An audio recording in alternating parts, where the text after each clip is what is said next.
Ooh, shit. Kind of hot up in this joint.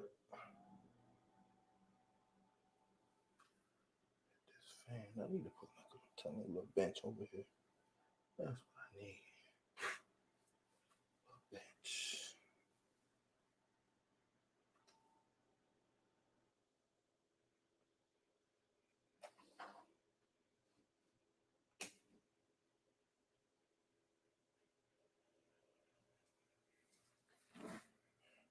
Yes, indeed. We about ready. Are we about ready? Let me see.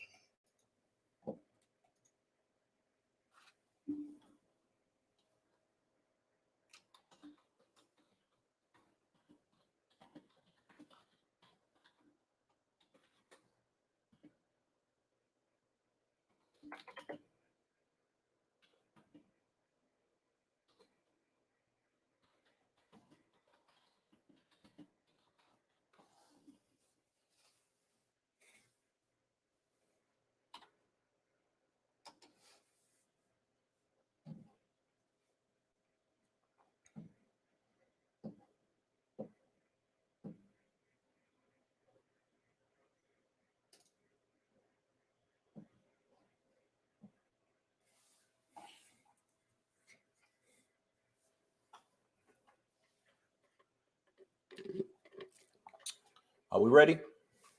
I think we about ready. Give me 1 second.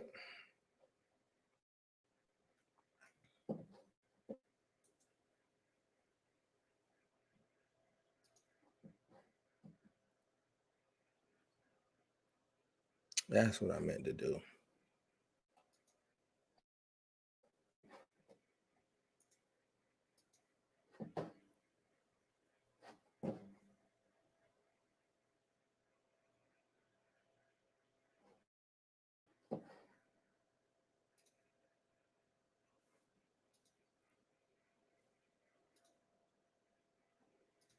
I wonder why it does that. Close that.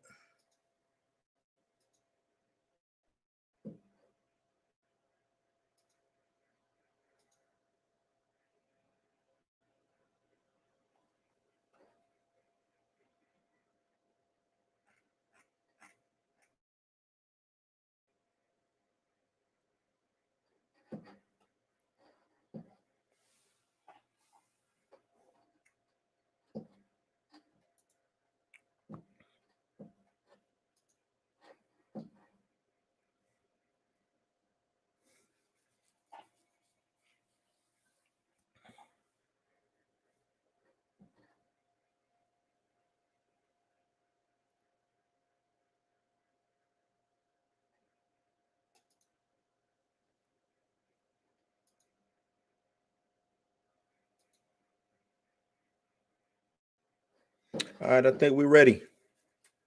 We are ready. All right, let's go. Let's go. Let's go. Welcome to the house, y'all.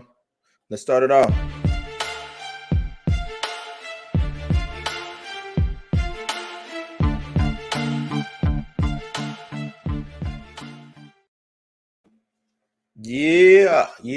Yeah. We are back. Welcome to the house. Welcome to the house. This is Blue's House. I am your host, Bluminati, where we bring you that good entertainment, news, and pop culture and whatnot stuff. That. So, what is going on? We good. We good, right? We good. That's right. We lit. We lit. Turn this comment off. How y'all doing out here today? It's Monday, April 12th. What is good with y'all, man? What is good with y'all? How y'all doing out there? How y'all feeling? What did I do today? Went to the gym, had a nice little workout this morning. Ran some errands and whatnot. LP, what it do, man? What it do? I will probably be going back to the gym. I'm trying days in, man. I'm trying to, you know what I'm saying? It's summertime coming up. Trying to get this physique right. You know what I'm saying? I got a couple problem areas. You know what I'm saying? So I hope everybody out there staying healthy. taking your vitamins, you know what I'm saying, wearing your mask, thing like that, staying out of people's face and whatnot. But we good, man. What I got in store today? Not too much, man. Probably just go through, skim a couple articles, see what's trending, what's not trending, in the entertainment world of pop culture and whatnot. And start at ATL is wide open. Yeah, man, everything wide open right now, man.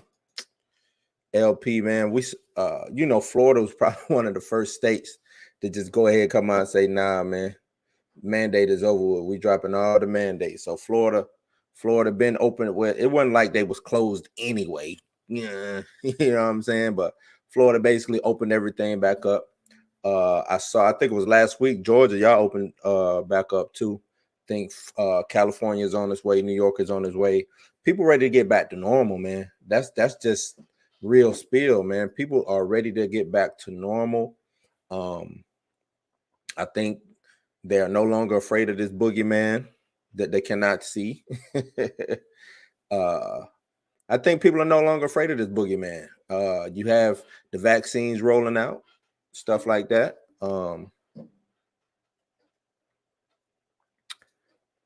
I respect the government's position on the passports.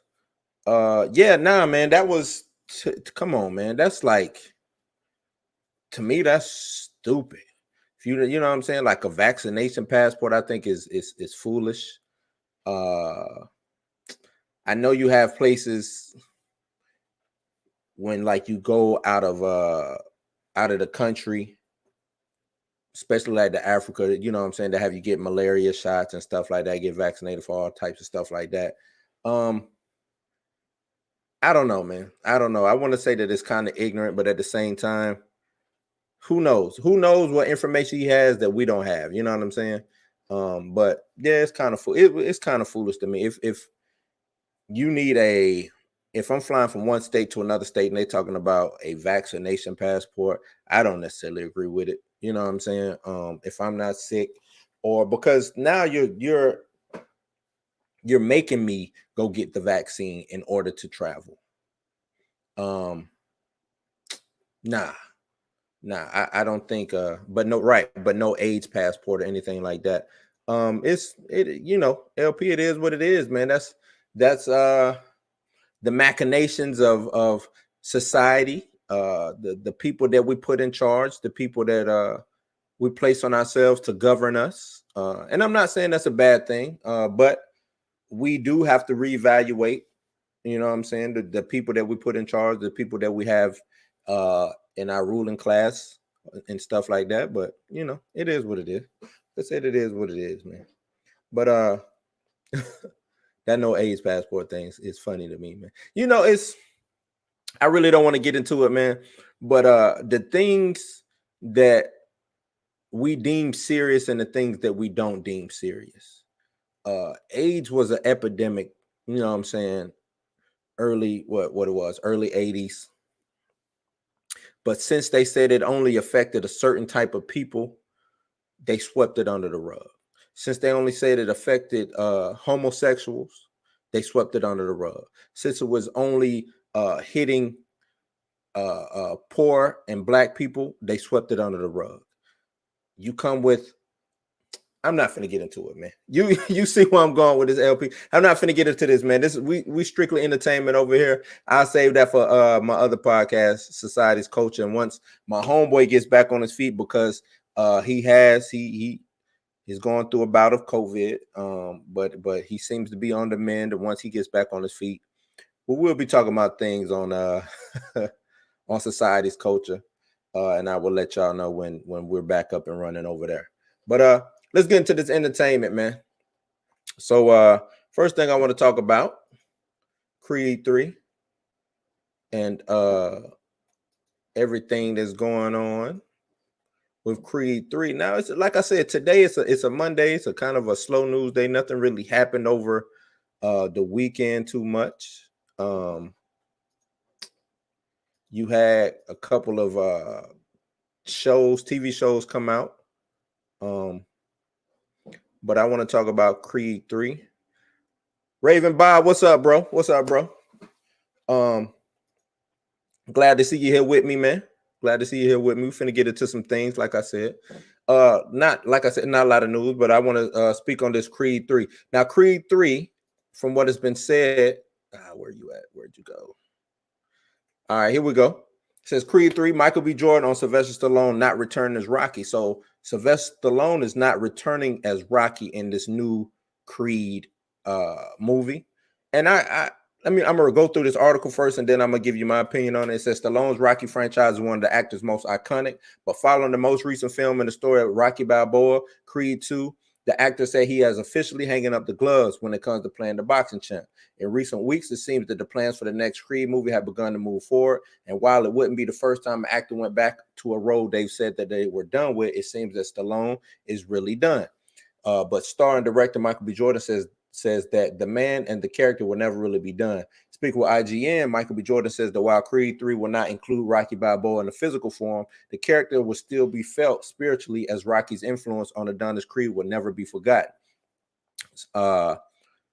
And that's according to Michael B. Jordan. He says, quote, I think the slide let it be known that he wasn't coming back for this one, but I think, his essence and his spirit, there's always going to be a little bit of Rocky with Adonis. Between 6 Rocky movies and 2 Creed films, it's basically impossible to forget Sylvester Stallone and the franchise.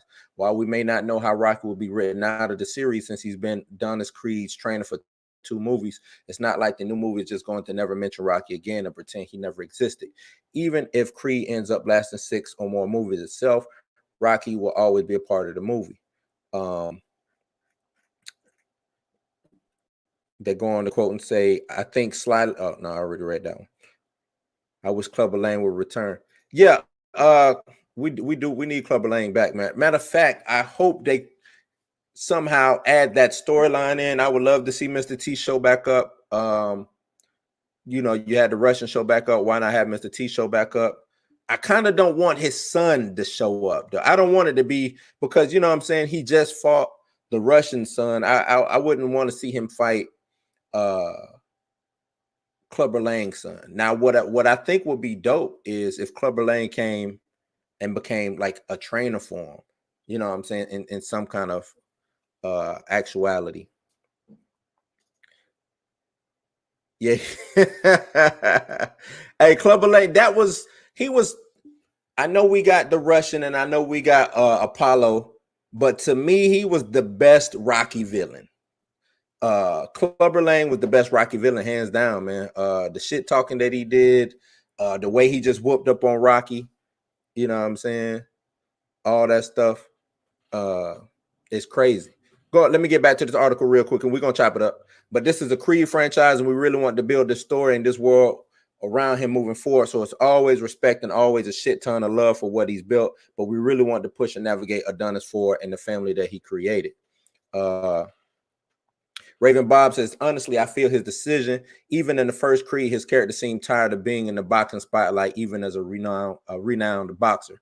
Yeah, I have no issues with Sylvester Stallone not coming back and being Rocky in these Creed movies. And like I just read, it's a Creed franchise. So let's push the Adonis character forward, step out of the shadow that Rocky has been casted over him. I mean, it's crazy. He has to live up to like two of the goats, 2 of these fictional boxing goats, as one in Apollo Creed and one in Rocky Balboa. So he's already has to fill 2 huge, large shoes. So we need to figure out how he can go forward and be, his own man going forward. You know what I'm saying?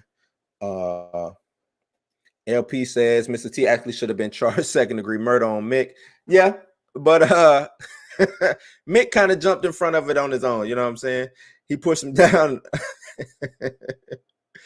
Nah, man, Mick was. I think Mick was already done, though. I think Mick already knew that he was done. But yeah, like I said, the greatest Rocky franchise villain.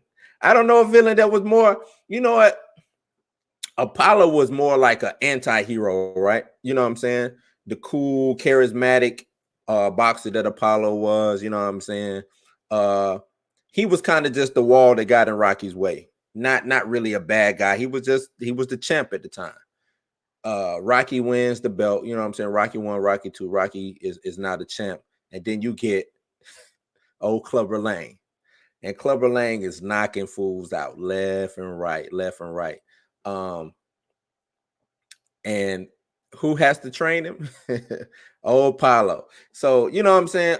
Because I don't think Rocky didn't know how to beat somebody like that. I think Apollo did. Apollo knew, because it's you know what I'm saying? And we talk about this fictional boxing, but the thing about Rocky is the thing about Rocky is the stuff that happened outside the ring, right? We love those fight sequences in the ring, but those movies are more what happened outside of the ring. Learning how to box, learning how to fit your style up against this person, that person. And Rocky didn't have an answer for Clubber Lang, the ferocity that he brought, and he needed help from a brother. You know what I'm saying? And he got that help, man. And like I said, I think best thing going forward is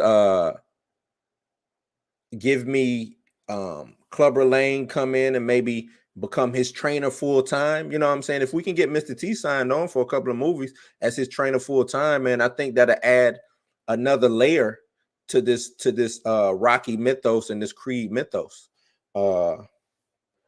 Raven Bob comes back and says, ain't Michael B. Jordan directing this time? If I'm not mistaken, brother extended. Yeah, he is directing.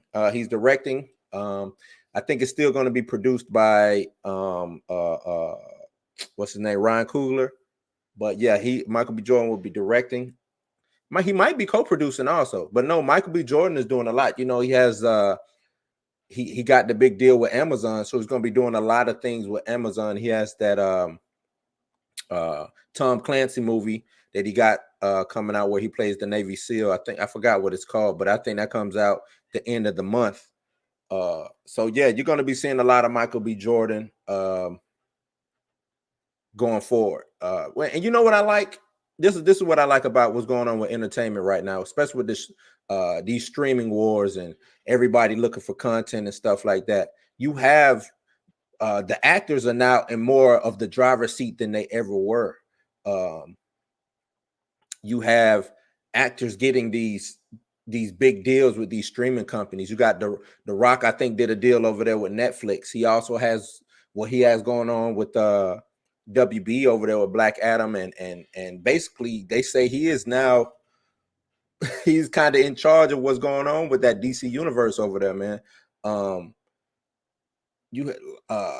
I think you know who it all started with? Adam Sandler. Believe it or not, everything started with this because Netflix gave Adam Sandler a huge amount of money to just strictly make Netflix movies, whether they good or bad. You know what I'm saying? And he has a huge fan base already. And I'm pretty sure his movies, they get watched a lot. I'm not gonna say I'm the biggest Adam Sandler fan. Not that I hate the guy or whatever. I think he's a serviceable comedian / actor. But that I think people saw that and opened up the door. I would like to see some of our older comedians, our older statesmen when it comes to movies or whatnot, like Eddie Murphy, Martin Lawrence. I would like to see them reach out and get some deals like that, man, and put some of these, because you know Eddie Murphy, he sold Coming to America to Amazon for a hefty amount of basically for the bag. So that's dope. But if he could reach out and get some of these deals to do, like what if he reached out to Amazon and he gave us another Beverly Hills Cop? Maybe him and Martin came together. I don't want to see another Life. I think they ended that, you know what I'm saying? But what if him and Martin Lawrence got together and did another movie together that gave us those type of laughs? Because my thing is Coming to America was too lighthearted. And I think that's why a lot of people kind of poo-pooed on it, because I thought it was good. It just wasn't the first. You know what I'm saying? For it to be a sequel, it was like these two movies are yin and yang. You know what I'm saying? As far as It wasn't bad comedy or anything like that. That's just yin and yang. It was a different type of comedy. So, but I would like to see more of these our elder statesmen reach back and get some of this streaming money, because it's a lot of money to be made out here in streaming, man. But yeah, tell me what y'all think about no Rocky Balboa being in Creed 3. Like I said, I don't have an issue with it. I think it's the best thing to do going forward. And there's no way you can get away from Rocky when this is basically just a spinoff of the Rocky franchise, right? So he'll still be there. But yeah, y'all let me know, man. Let me know what y'all think. So moving on to the next topic, we have Lucy Liu. No, I ain't gonna do that yet. Let me do this one. How many people watched back in the day? Well, not back in the day, it still plays. Gundam used to play on, I know when I was in high school and stuff like that, it used to play on Cartoon Network. What was it? I used to come home from work. So I get home from work, working at McDonald's. I get home about 11, 12 o'clock, and I would turn on Toonami, and Gundam would be playing. So run through this real quick. They're doing they want to do a live action Gundam. Why not? You know what I'm saying? Why not? So live action Gundam film from the Kong Skull Island directors in the works at Netflix. So like I said, these streamer services are giving a lot of leeway to these directors and these actors. Live action Gundam film from Kong Skull Island directors in the works at Netflix. This movie will stream exclusively on Netflix. According to the report by IGN, Netflix also confirmed on Twitter that this will be the first ever live action film version of Sunrise's Gundam. Details about the film are limited, but the film's working title is simply Gundam, with Brian K. Vaughan of The Runaways will pen the screenplay and serve as executive producer. IGN reports that Cale Boyter will oversee the project for both Legendary and original Gundam Studio Sunrise. This will be the first live-action version of Sunrise. Yeah, we already said that. No release date already. The original Gundam animated series was created by Yoshiko Tomino, called Mobile Suit Gundam, was debuted in 1979, featured giant robots, aka mechs, with the name Gundam. Since then, the science fiction series has grown into a media franchise with numerous animated spin-offs, toys, collectibles, and more. The recent film from Legendary Entertainment was Godzilla vs. Kong, which has been dominating the post-pandemic box office and serves as the newest installment in the MonsterVerse.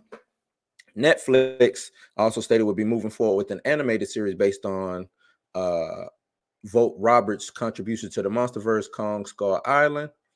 And yeah, that's it, man. So this, like I said, I just want to go through this real quick. How many people out there watched Gundam coming up, or even familiar with it? I think this might work. I mean, you got a director who works with monsters and probably can do the same. I mean, because it's coming from Legendary. Legendary has given us all the MonsterVerse. That's anything Godzilla, anything Kong. They've also given us Pacific Rim, which is basically Gundams anyway. So I say this would be the better. This is the best people to do that specific type of a movie. But yeah, man, I think this would be dope. Gundam, why not? Why not do it? Hopefully it's done right, man. We get a lot of anime live action adaptations that just don't work. Hopefully this will be one of them that work. The Earth Federation Space Force. Hope they can bring that to life and everything like that, man. But y'all let me know what y'all think about Gundam. Like I said, I'm gonna go through a couple of things, man. Real quick. Why do I still have that up? My bad. Should have had the other one up. So that's that. Good old Gundams. All right.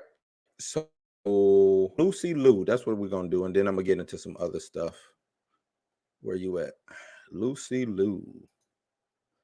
Lucy Liu. Close this. Close. Where you at? Where are you? Oh, there she go.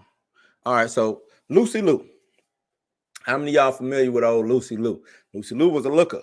Well, she still is a looker. She still do look good, man, for her, especially for her age. It's crazy. A lot of women that I grew up watching on TV, television, movies, stuff like that, they have really aged gracefully. A lot of them: Halle Berry, Lucy Liu, Angela Bassett, Nia Long. Who else?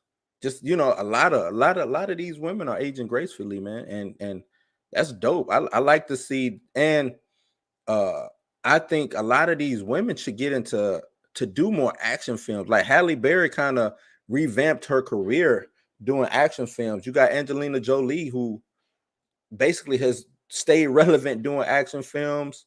Uh, you know what I'm saying? Charlize Theron, like, believe it or not, most action films that yeah, she still looks this, yeah, she does. She does still look the same age.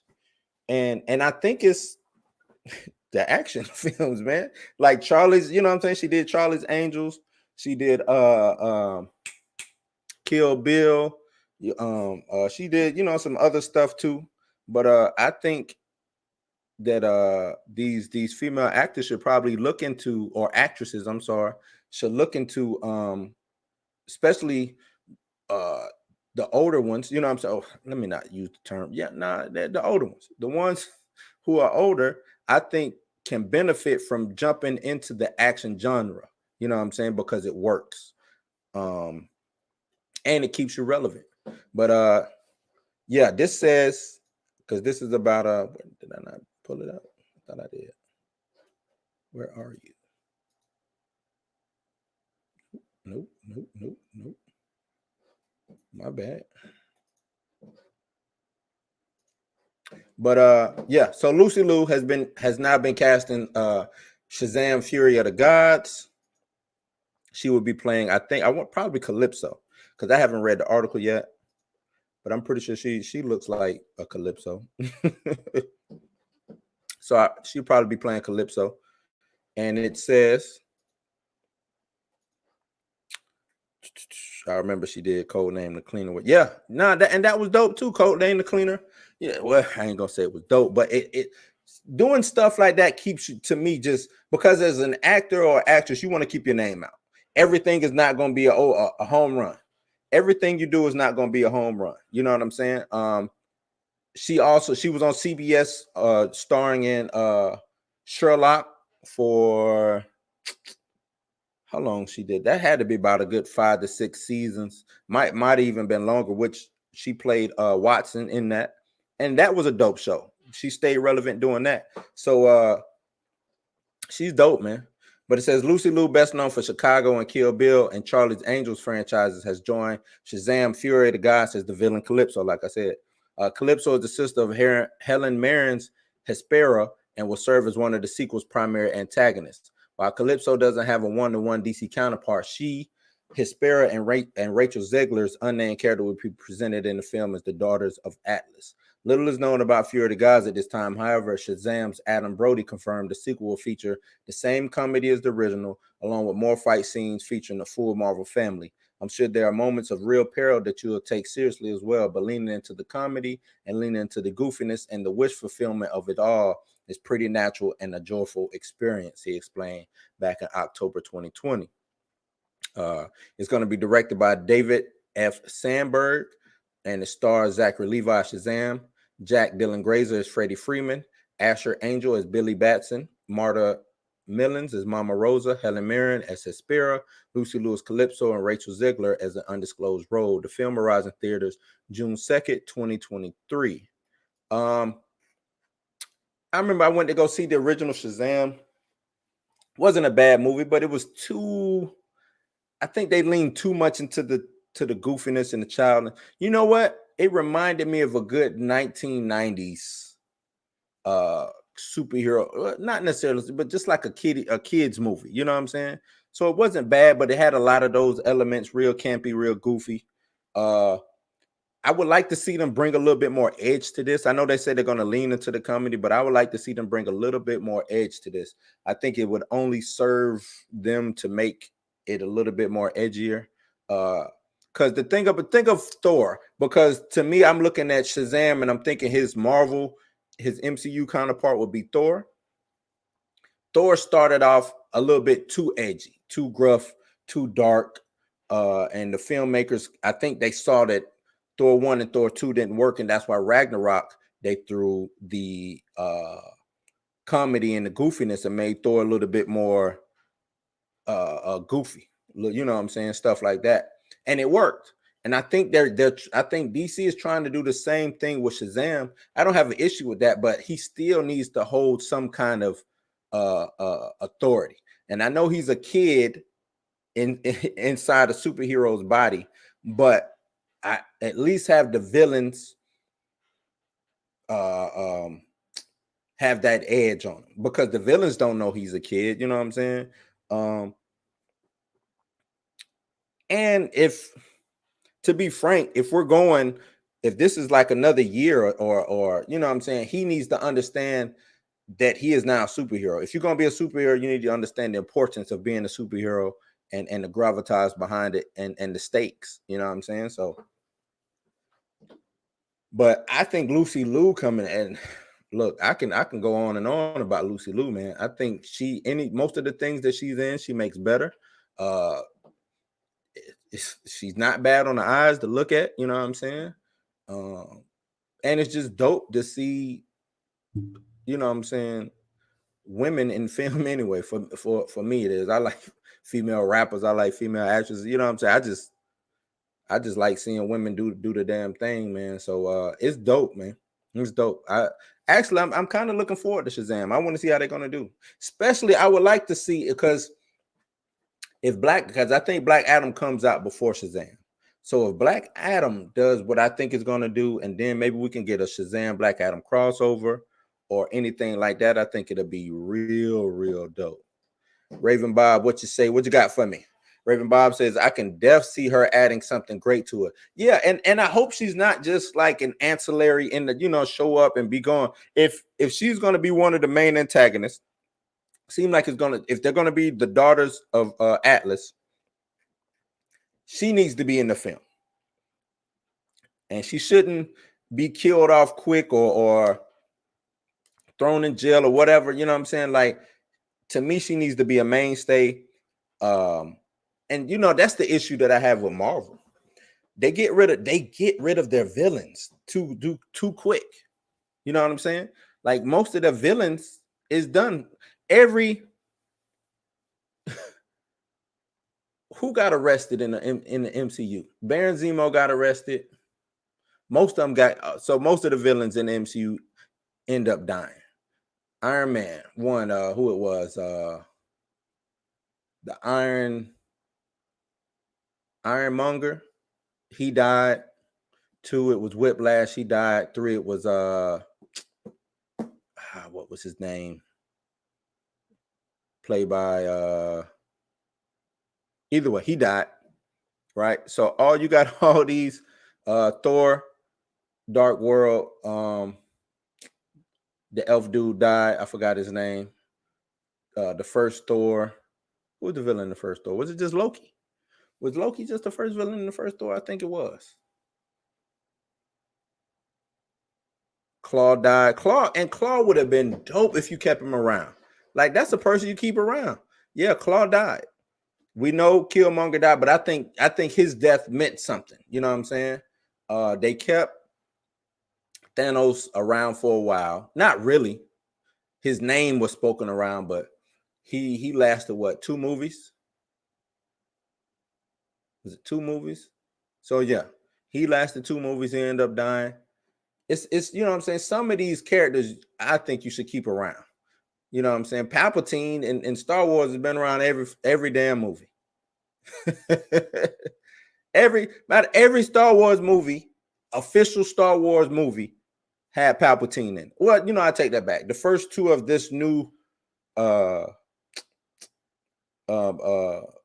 sequel did not have Palpatine, but can you count Snoke as Palpatine, like a Palpatine puppet? I guess. You know what I'm saying? Some people I think you need to keep around. That's just me. I think that makes for better writing. I mean, I guess just quit killing everybody. Marvel, quit killing everybody. You know what I'm saying? DC, don't kill these people all too fast, man. Let them work, because you don't kill off Joker, right? You keep him around because Joker is Batman's foil. You know what I'm saying? You don't kill off Lex Luthor. You keep him around as Superman's foil. You know what I'm saying? Like, certain people need to stay around because they're the ones pulling the strings in the background. Like, I wouldn't get rid of, if they bring Kingpin in some kind of way, I wouldn't get rid of Kingpin. You know what I'm saying? He's got too big of a role in the MCU overall that can keep things moving. Doctor Doom, you can't get rid of Doctor Doom. Galactus isn't a one-off threat. He doesn't just show up to Earth and then, all right, we killed him. You know what I'm saying? Like, nah. That ain't, matter of fact, killing Galactus it's more to it than that, because that's he's a big part of balancing the universe. You see what I'm saying? So I don't know, man. That's just me. I'm just ranting. But tell me what you think about Lucy Liu and being in Shazam Fury of the Gods. Raven Bob, keep up with me. What you got? Zemo is definitely someone that I could see a lot of potential in, although I want punishment for him, and a lot of his viewpoints and future and Falcon and the Winter Soldier pretty solid. I think Marvel should do their own Suicide Squad thing starring Zemo. He is so charming on screen. Yes. If we can get the Thunderbolts with Zemo playing Citizen V, why not? Why not make that happen? I think that'd be dope. You hit it right on the head, man. Some of these characters you keep around because you want to do a Dark Avengers, or you want to do a Thunderbolts. Now a lot of people think that they're going to be doing Dark Avengers. I see more Thunderbolts, because you already have a lot of these the players in position already. You got Zemo. You have Thunderbolt Ross. You have who else would you have on there? Shit. That's two of the major, you know what I'm saying, major ones right there. I'm drawing a blank. But yeah, you can do Thunderbolts real easy, man. It's real easy. You can do Thunderbolts. Hell, Bucky is he ended up being on the Thunderbolts team. Who else was on the Thunderbolts team? The Punisher. Deadpool ended up on there at one point in time. Venom, I think. So yeah, you can throw a lot of these anti-heroes or anti-villains into that team, man. You onto something. I totally agree with you 100%. A lot of potential in that. A lot of potential. But yeah, y'all tell me what y'all think about Lucy Liu showing up in Shazam Fury of the Gods. Taskmaster. That's right. Taskmaster. And watch they kill him off. You brought up Taskmaster. Watch they kill him off. Taskmaster is the person who taught John Walker how to be Captain America. Think about that. Like, I'm pretty sure they're not going to use that in the film, but in the comics, Taskmaster taught John Walker how to throw the shield and basically mimic all of Captain America's moves. Think about that. Think about a lot of these things, and that's why I say you have to recast T'Challa, because he plays too big of a role going forward in the things that you want to do with the MCU. You have to recast him. You have to. But yeah, Taskmaster, man. Taskmaster is the man. But on to the next. What do we have up next? The live action Powerpuff Girls. We'll talk about that real quick. Change that. Whoop-de-whoop.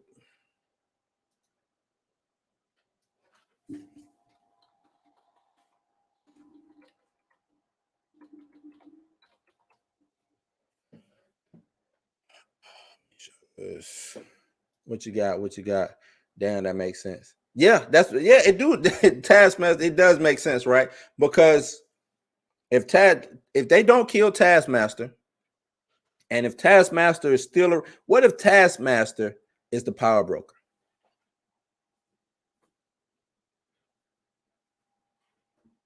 A lot of people haven't even thought about the Taskmaster being Power Broker because we haven't seen uh, Black Widow yet.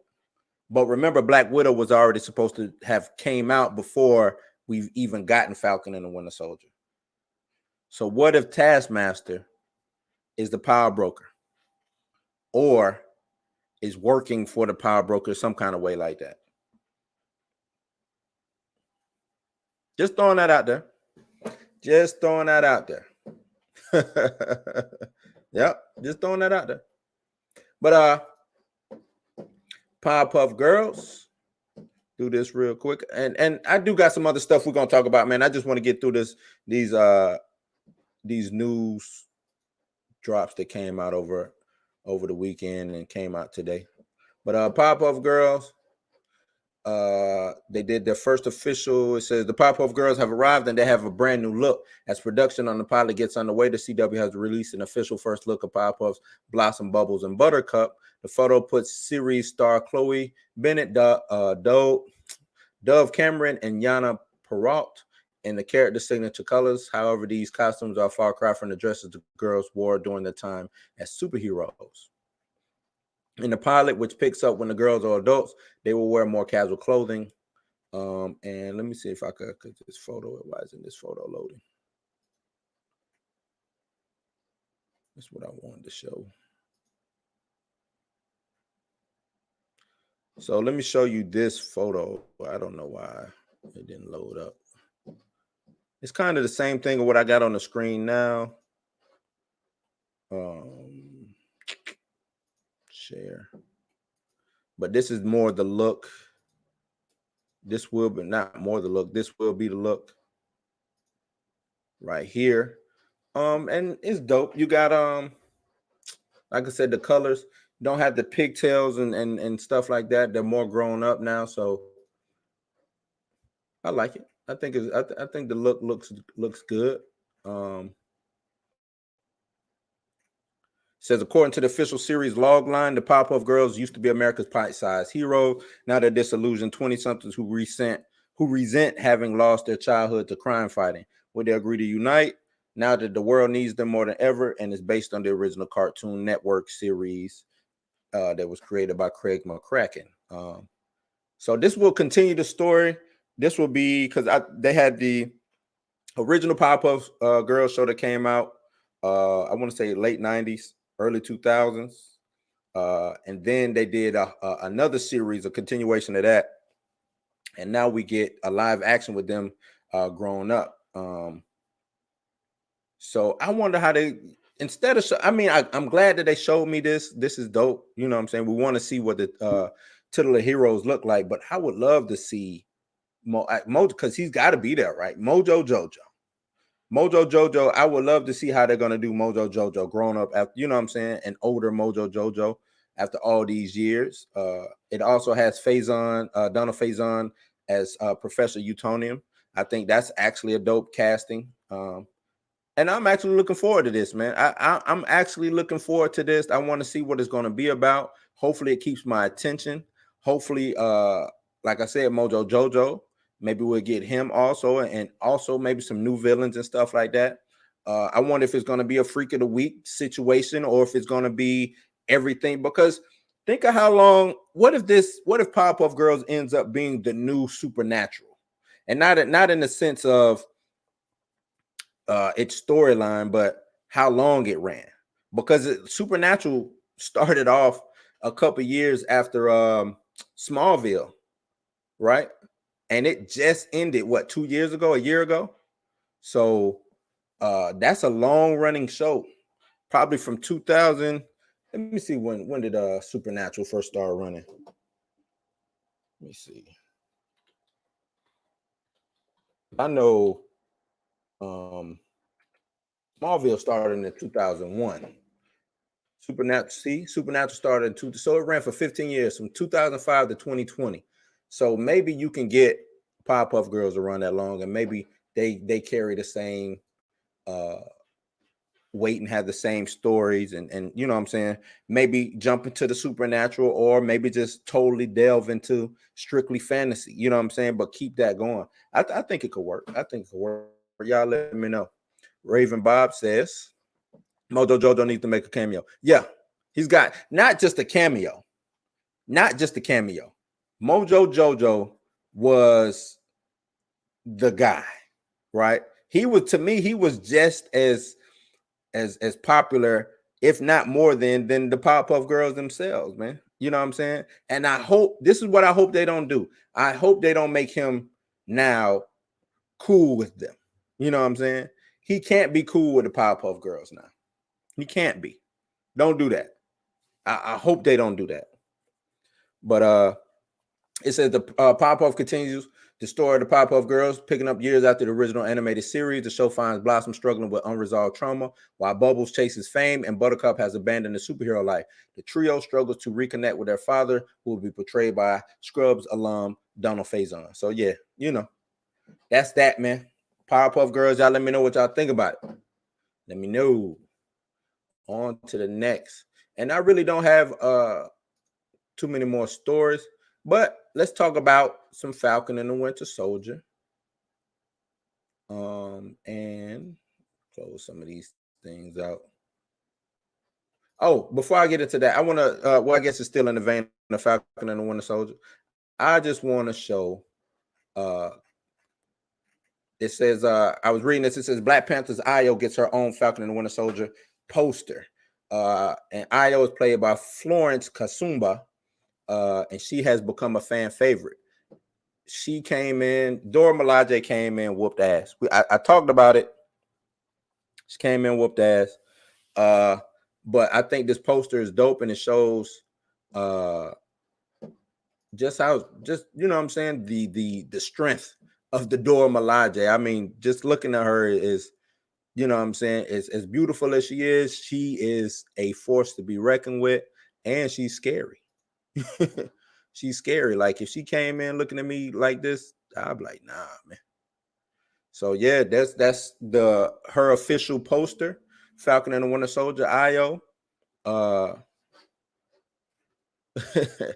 Yeah, she is a badass, man. I mean the way the Dora Milaje showed up, they just came in and wrecked shop, you know what I'm saying?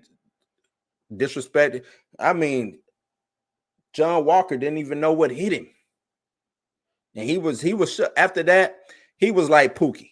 He had to go and hit that super soldier serum. He had to. After he got, because I know in his mind, he like, I got beat up by a bunch of women and they wasn't even super soldiers. Nah, you know what I'm saying? Like, I can't do this job if I can't even beat them. But he has to know that they're more than just some regular women. You know what I'm saying? The Dora Milaje trained from birth to be the Black Panthers bodyguards from birth. You know what I'm saying? Not just they train to whoop ass from birth. Think of them as, you know what I'm saying, modern day Amazons. That's basically what they are. You know what I'm saying? He says, I love the synchronicity of the Dora Milaje, and they move with such purpose. Right. I mean, they even though I think they were pulling their punches for the most part, but I think if they wanted to, they could have probably killed everybody in that room. They probably could have killed everybody in that room. Right? That's probably what happened, man. Yep. I think they could have killed everybody in that room, man. But I just wanted to show that poster, man. This is dope, man. I really like that. That's dope. All right. Now, let's talk some Winter and the Soldier. Winter and the Soldier. Falcon and the Winter Soldier. Rumor mill a little bit. Falcon and the Winter Soldier reportedly features a Marvel character's MCU debut.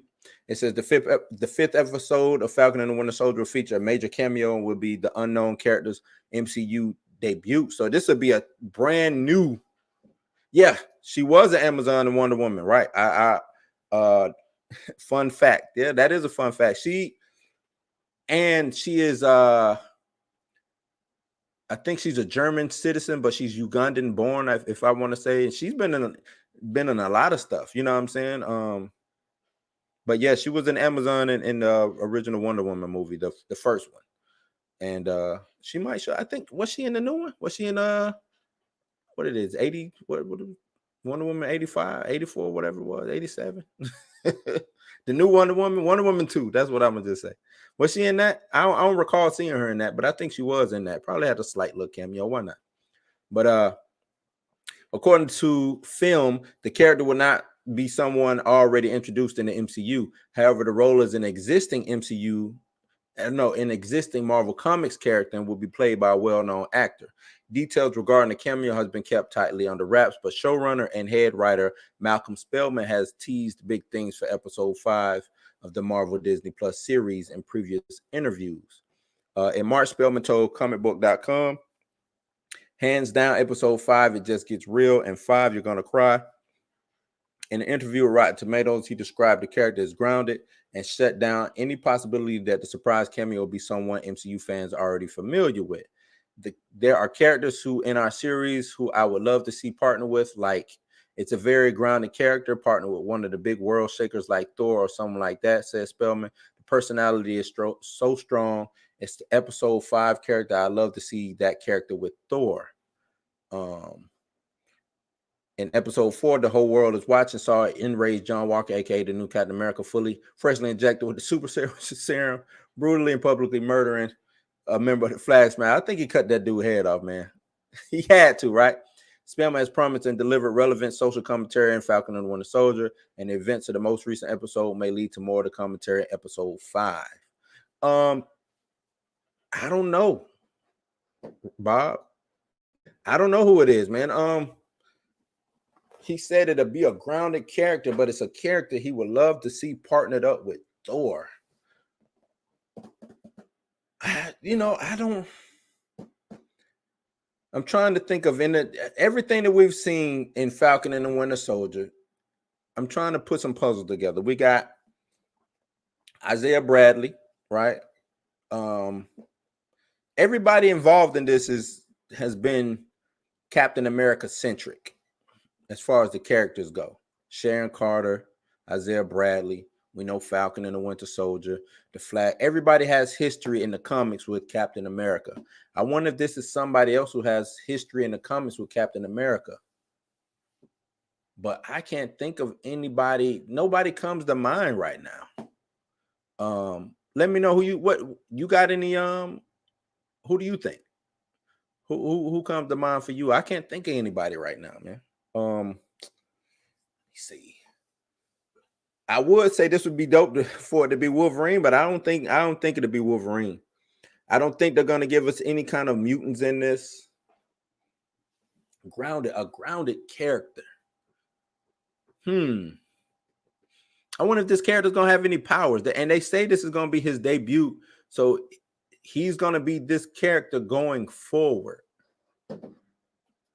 Let me see. Let me see if Twitter or you know what I'm saying, cyberspace knows anything about this. That's crazy. Let me see.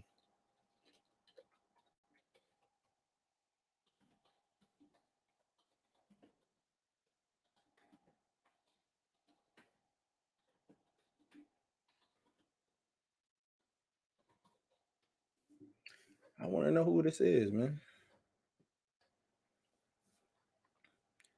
Do we got anybody? Who knows? Who knows?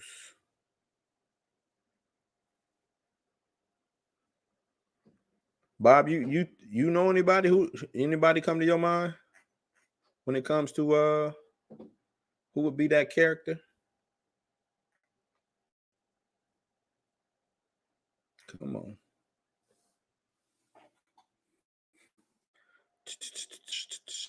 And it's gonna get real. Hands down 5. It just gets real. And 5, you're going to cry. What makes us go? I wonder who would make us cry? Captain. I mean, it can't be Captain America because he said it's somebody new. Thor, Hulk, somebody, but he said it'll be somebody new, a grounded character in our series who I love to see partner with. I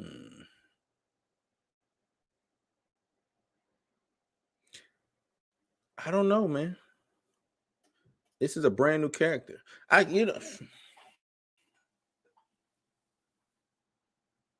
I can. I have. I don't. I have nothing. I have nothing. I have nothing. I have nothing. I'm gonna keep looking. So I'm trying to think. It's so hard because I don't know if it's someone that have dealt with Cap before or a wild other person from the comics. And that's what I'm trying to figure out. Is it somebody directly involved with Captain America and his lore and what goes on in the comics with Captain America? Or is somebody totally, kind of like left field with it? I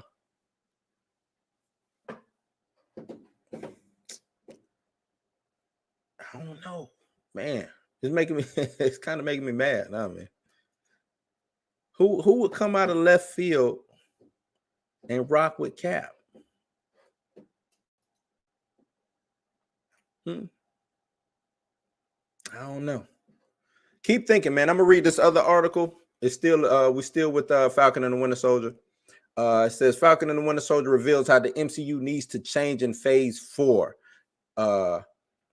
It says it's the closest thing to the Marvel universe has to with great power comes great responsibility is the closest thing the MCU has to a mantra. For the Avengers, their superpowers mean they have the duty to preserve justice on Earth, whatever that looks like to them. But gone are the days of Steve Rogers beholden to the American way, and Tony Stark, capitalist billionaire, following his code of justice. The heroes who left behind post Endgame are now left to their own version of responsibility. For America, this means an attempt at a new Captain America instead of Sam Wilson, who worked and fought alongside Steve Rogers. John Walker has only seen Steve from the outside on posters and publicity appearances in history books. His experience as Captain America hasn't been much different. The first time we see him, he's appearing at his old high school. To Sam and Bucky, it's obvious what John is missing, a correct mindset. Steve saw himself always as a scrawny, patriotic kid. And I spoke about that. Like, Steve he was always in his mind, he was always the underdog. No matter what, he was always the underdog, right? So that's what, because even when he got the serum, the doctor, before they administered the process was had begun, Dr. Erskine told him, he said, this serum intensifies not only your physical appearance, but everything that you have inside of you, right? So it intensified his thought process of being the little guy or being the underdog. So this is what made him, this is why Steve succeeded as Captain America and having that super soldier serum.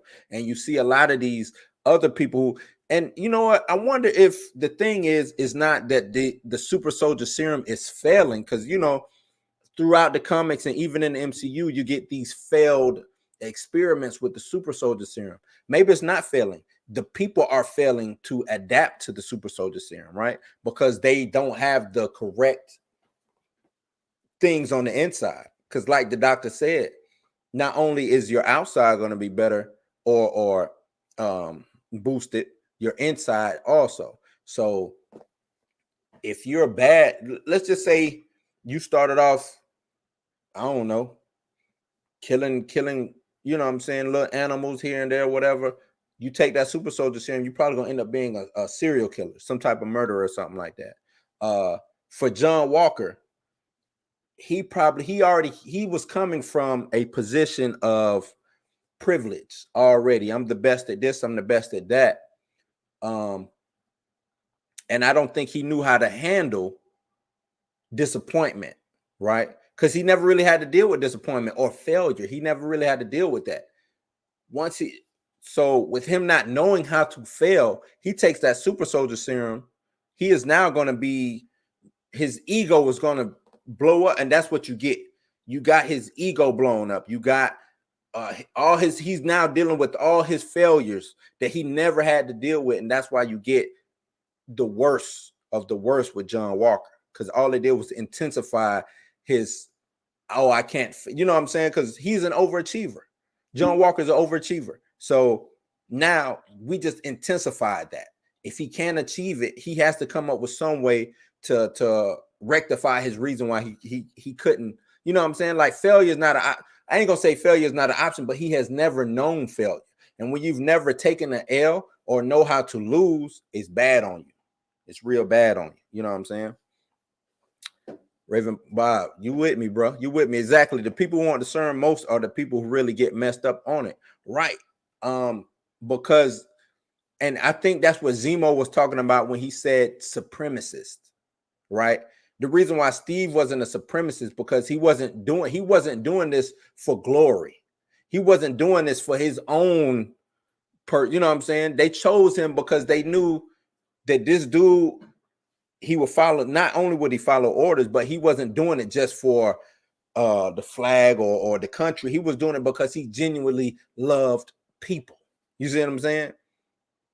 So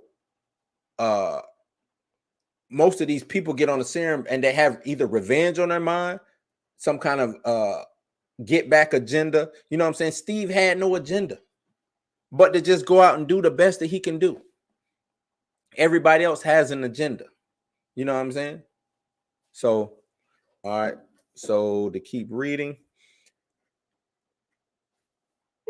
In Falcon and the Winter Soldier episode 4, Super Soldier Serum becomes a major tipping point for almost every character. It begins as the best thematic explorations do with the monologue Baron Zemo uses on the concept of super soldiers themselves, saying the warped aspirations surrounding them are what led to the Nazis, Ultron, and even the Avengers. Mentioning any group in the same breath as the Nazis is damning, but Zemo mentioning the Avengers obviously upsets Sam and Bucky. To Zemo, the serum is the issue, as exhibited by him destroying the vials later. Super soldiers are supremacist inherently. They are fundamentally better and fight for whatever they believe in, whether that's through patriotism like Steve or brainwashing like Bucky. Bucky's retort to Zemo is that the serum never corrupted Steve, and Zemo agrees but reminds him that there will never be another Steve Rogers. The Flash Masters have a difficult option later in the episode. Carl is told by one of her comrades he didn't think that there could be another Captain America until he met her.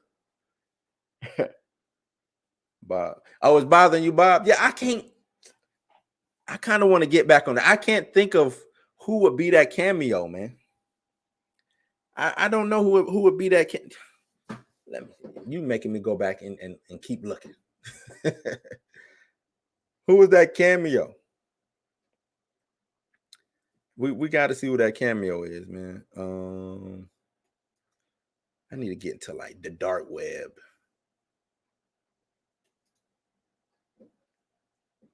The dark web, a secret Marvel cameo. But you know what? I hope this isn't the same thing that they did with like WandaVision. Remember WandaVision? It was supposed to be some type of Luke Skywalker type character who shows up, and all we got was Bettany fighting himself. You know what I'm saying? Yeah, I'm getting nothing. I thought I'd get a leak or something. I ain't getting nothing. Nobody. But they said it was tight-lipped, man. They said it was tight-lipped. But I am getting jack, nothing. But now I can anticipate this episode even more. You know what I'm saying? Making me anticipate this episode even more. Everything in this series so far points to Sam's level-headedness and him being the perfect guy for the job without him actually engaging in those kind of thoughts himself. Yeah, I think Sam and Steve, and that's why Steve saw that in him, right? Steve saw that he was the perfect guy for the job. You know what I'm saying? That's why because he said you're a good man. And I think Sam is a good man. He's not driven by revenge. His first mindset is not violence. You know what I'm saying? Even though he's a soldier, his first mindset is not violence. He knows how to follow orders. Smart guy. He looks at the bigger picture, stuff like that. And I think that's why when he had that conversation with Carly, he was trying to let her know that in your crusade that you have against, you know what I'm saying, these certain people, think of all the collateral damage that's going to be done. And now you'll be no better than the people who you're fighting against. You see what I'm saying? And I think that's the big issue with him. You know what I'm saying? or with her, I should say. Because she started off not violent, but you know what I'm saying, doing things what I guess you can necessarily see as good. Like, okay, these people need food, we're gonna steal some food, you know, kind of like on Robin Hood, rob from the rich, give to the poor. No hurt, you know what I'm saying, no harm, no foul. But then she blew up a whole building with people like she could have took them people out of there. They was handcuffed and you know, tied up. She could have got those people out there and still blew the building up and still got her point across. But once you cross that line of killing just to kill, ain't no coming back from that, man. You know what I'm saying? Ain't no coming back from that. And I think that's what you get with her.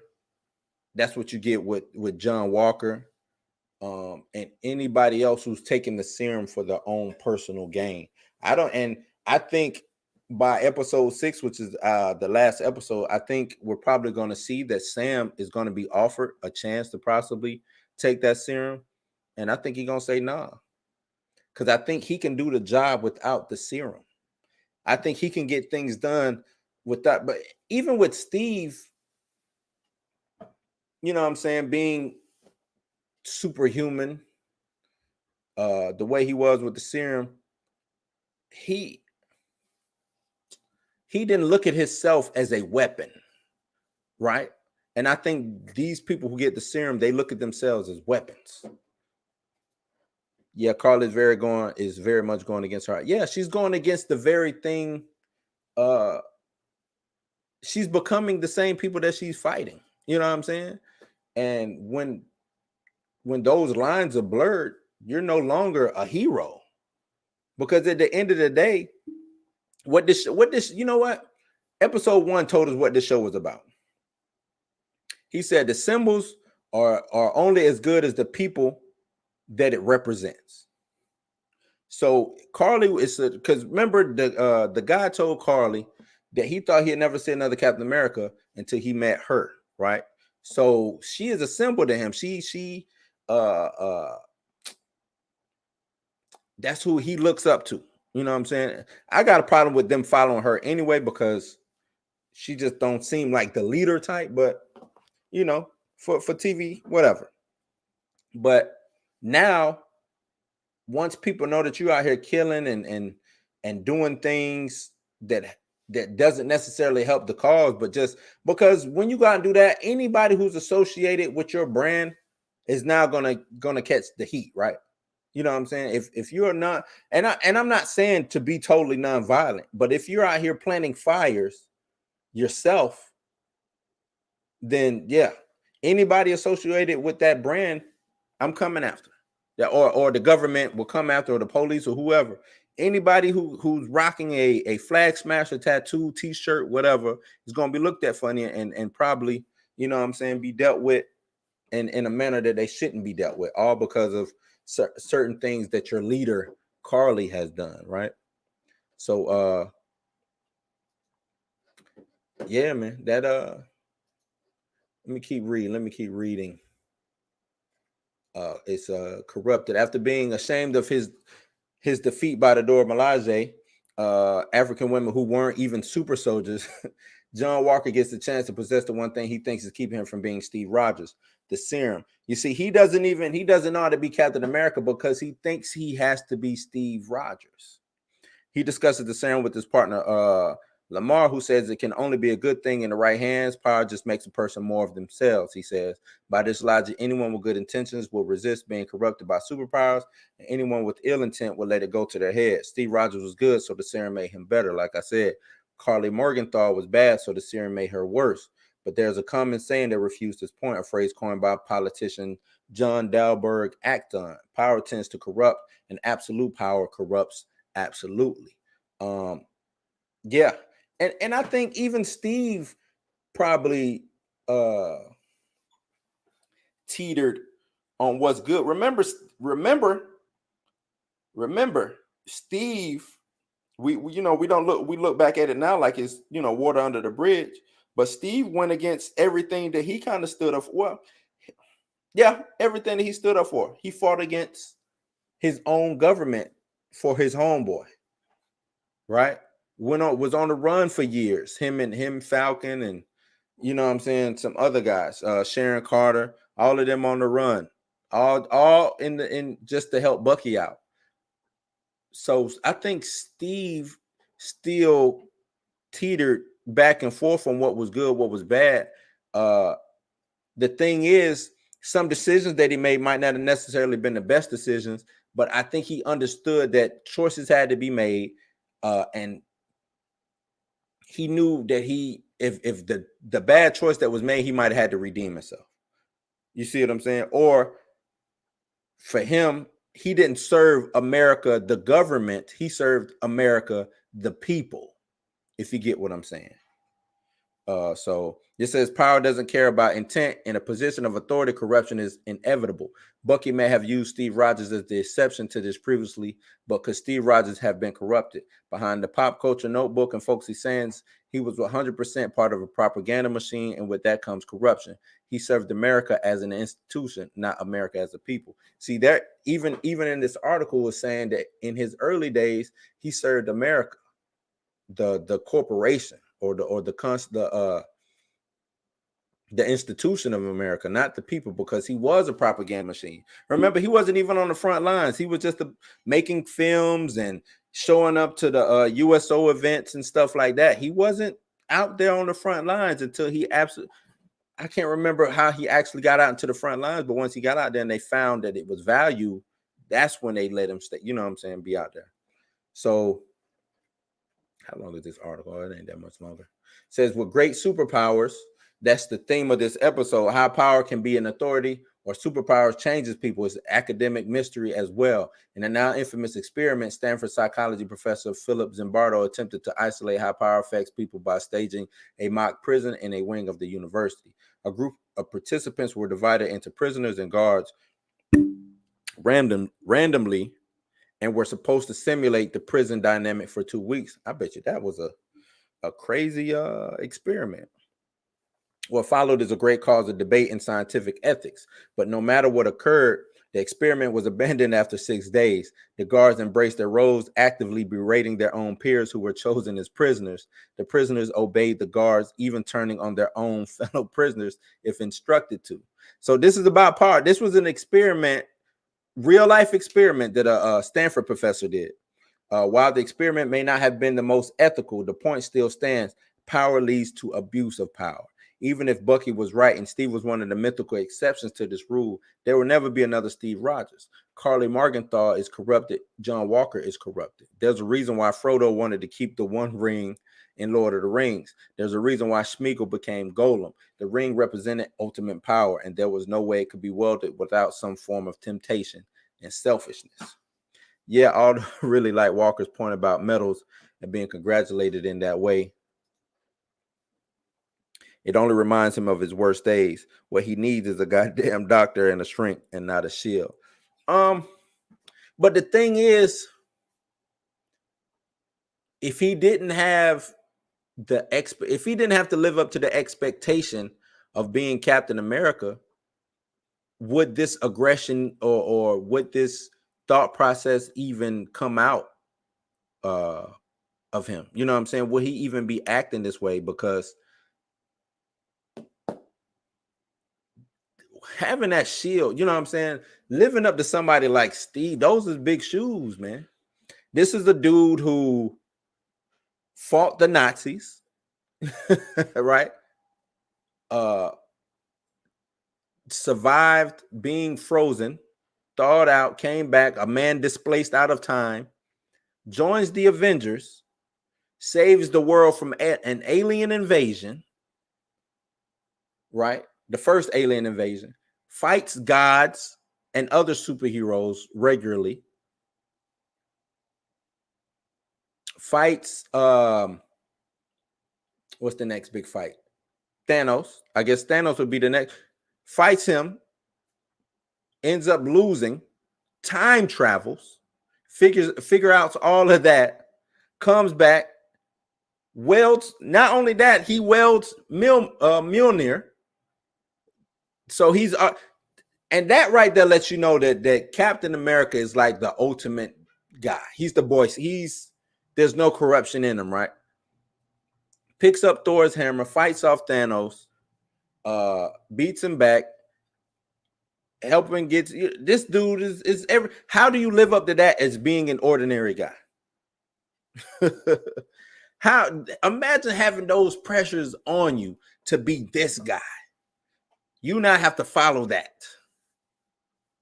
You know what I'm saying? You have to follow that. Even with the mistakes that Steve made, breaking his friend out of jail and being on the run for those years, but he came back, took his, took his lickings like come on, man. No shame in what he did. Well, I ain't gonna say no shame, but he knew what he was doing was wrong for being Captain America. That's why he stopped being Captain America and became Nomad, even though they didn't say that, but you can, the all black uniform became Nomad. How do you follow that? How do you follow that? It's hard. He brought back half the universe. See, we always think about that he brought back half the world. No, he brought back half the universe. He helped bring back half the universe.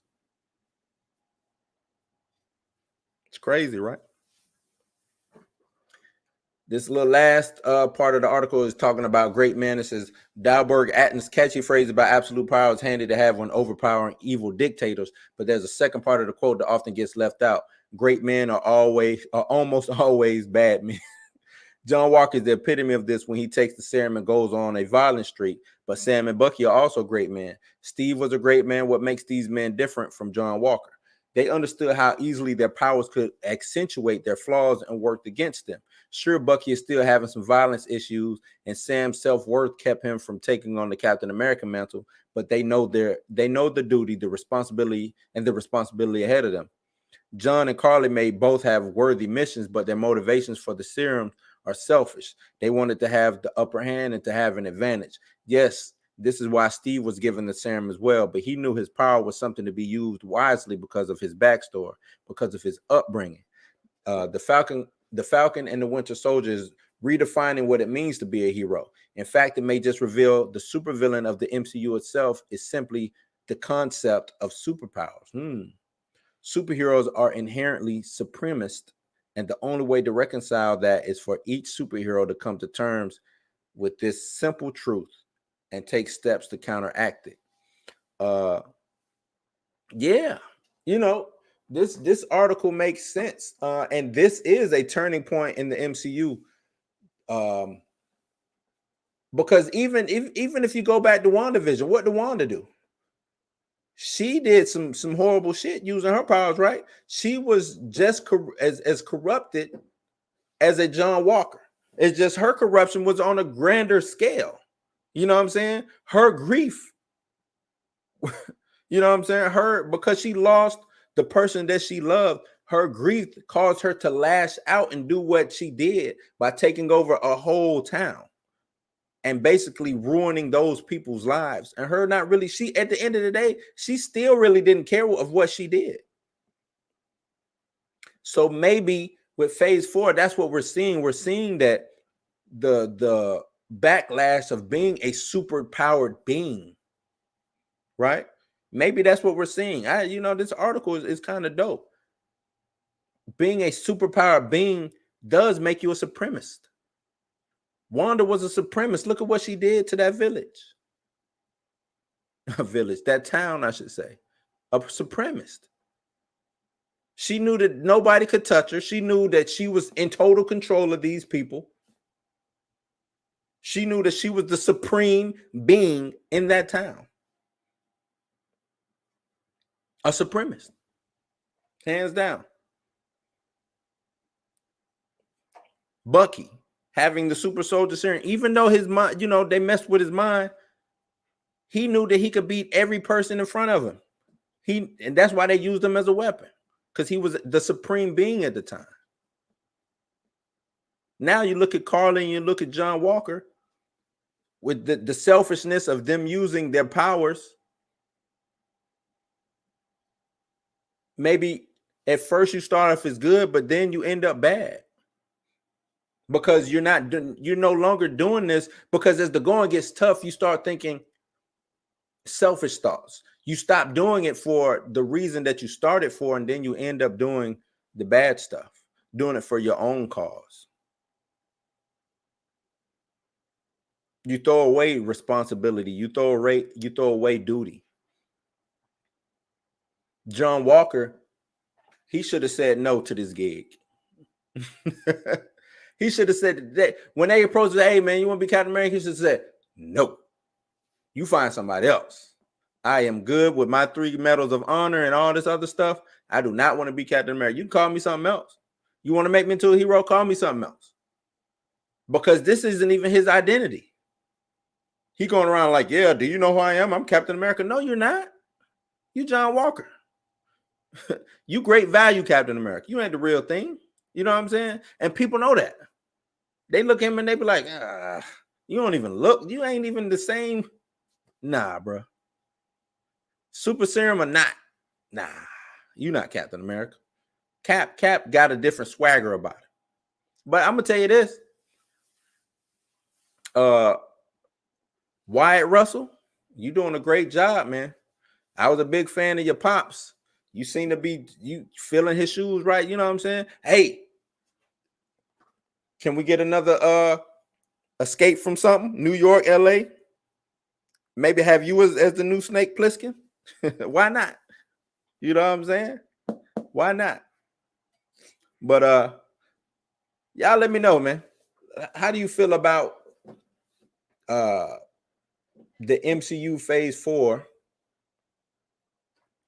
basically talking about how superheroes or superpowers is the bad guy? Y'all let me know. But yeah, that's my time, man. Y'all know how I like to do it. www.buymeacoffee.com/blueshouse. That allows you to drop a tip, buy me a coffee basically, and support this channel. And it helps me grow this community I'm trying to grow. And I want to start doing giveaways also too. So get on there, man. Get on there and let me know that you like coming to the house. You know what I'm saying? That you like coming to Blues House. Raven Bar, what you say? They say the cameo ain't been in the MCU before and that he is grounded with a great personality, so death not to punish. True that. And yeah, he's grounded and he's never been in the MCU before, and that makes it even harder. You know what I'm saying? He's never been in the MCU before.